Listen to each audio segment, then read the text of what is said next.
មុនជាបាត់ហើយប៉ុន្តែហេតុអីបាននៅតែមានស្នាមអ្នកខ្លះសល់ដល់រាប់ខែអ្នកខ្លះទៀតសល់ដល់រាប់ឆ្នាំអញ្ចឹងថ្ងៃនេះខ្ញុំនឹងមកប្រាប់បងប្អូនទាំងអស់គ្នាថាតើស្នាមមុនមានប្រមាណប្រភេទវាខុសគ្នាដូចម្តេចខ្លះហើយយើងគួរព្យាបាលស្នាមមុនទាំងអស់ហ្នឹងតាមវិធីណាខ្លះអញ្ចឹងមុនដំបូងបងប្អូនត្រូវដឹងថាតើស្នាមមុនមានប្រមាណប្រភេទសិនអញ្ចឹងទី1គេហៅថា PIE ឬក៏ Post Inflammatory Erythema វាជាស្នាមពណ៌ក្រហមឬក៏ពណ៌ផ្កាឈូកស្នាមប្រភេទហ្នឹងមិនមែនជាសារធាតុពណ៌ទេបងប្អូនវាជាស្នាមក្រហមដែលកើតឡើងពីសរសៃឈាមទូចៗរីកក្រោមមុនដែលរលាករបស់យើងហ្នឹងអញ្ចឹងពេលដែលជាមុនហើយគឺយើងសល់ស្នាមក្រហមហ្នឹងស្នាមមួយប្រភេទទៀតគេហៅថា PIA មានន័យថា Post Inflammatory Hyperpigmentation ស្នាមមួយនេះវាមានពណ៌ត្នោតឬក៏ពណ៌ប្រផេះវាកើតឡើងដោយសារតែកោសិការបស់យើងហ្នឹងបញ្ចេញជាតិពណ៌ច្រើនពេកគេហៅថា melanin ហ្នឹងណាបន្ទាប់ពីមុនដែលរលាកហ្នឹងវាជាបាត់ទៅអញ្ចឹងសរុបសេចក្តី PIE មានន័យថាជាសរសៃឈាម PIH មានន័យថាជាជាតិពណ៌អញ្ចឹងសួរថាបើសិនជាយើងអត់ព្យាបាលវាតើវាបាត់អត់ចម្លើយគឺថាអាច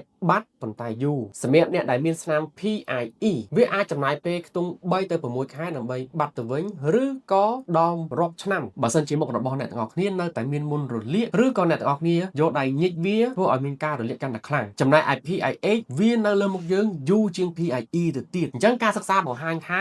50% នៃ PIH អាចនៅលើមុខអ្នកជំងឺលើសពី1ឆ្នាំហើយមាន 25% ដែលបង្ហាញថាវាអាចនៅលើមុខអ្នកជំងឺរហូតដល់5ឆ្នាំឬក៏យូរជាងនេះបើសិនជាមិនមានការព្យាបាលអញ្ចឹងដើម្បីព្យាបាលស្នាមទាំងពីរប្រភេទហ្នឹងនៅអង្គដោយ Cozy របស់យើងគឺយើងមានសេវាកម្ម Nano Infusion System វាមិនមែនជាបញ្ចូលធំដែលចាក់ចូលទៅកន្លែងហ្នឹងឲ្យធ្វើឲ្យមានការចេញឈាមអីទេ Nano Infusion គឺជាវិធីមួយដែលធ្វើឲ្យផ្ទៃស្បែកខាងលើមានការដាច់រលាត់តិចៗហើយយើងបញ្ចូលវីតាមីនចូលទៅក្នុងហ្នឹងដើម្បីធ្វើឲ្យសារធាតុចិញ្ចឹមចូលបានច្រើនជាងការលាបធម្មតាអញ្ចឹងនៅក្នុងការព្យាបាលរបស់យើងមានបញ្ចូលវីតាមីនដូចជា Centella Asiatica សម្រាប់ជួយកាត់បន្ថយការរលាកនិងជួសជុលស្បែកទី2យើងមាន Salmon DNA សម្រាប់ស្ដារសុខភាពស្បែកឡើងវិញក៏ដូចជាជួសជុលកោសិកាដែលខូចយើងមានដាក់ Hyaluronic Acid សម្រាប់ផ្ដល់សំណើមពង្រឹងដល់ Skin Barrier ឬក៏រនាំងស្បែកអញ្ចឹងក្រោយយើងបន្ថែម Glutathione ដែលជារូបមន្តមួយប្រឆាំងអូសីតកម្មក៏ដូចជាបំបត្តិស្នាមខ្មៅបានលឿនផងដែរអញ្ចឹង Nano Infusion មិនមែនជាវិធីប្រើ laser ដើម្បីបាញ់សរសៃឈាមទេហើយក៏មិនមែនជាការប្រើ Pico Laser ដើម្បីបំបែកជាតិពណ៌ដែរវាគឺជាវិធីបញ្ចូលវីតាមីន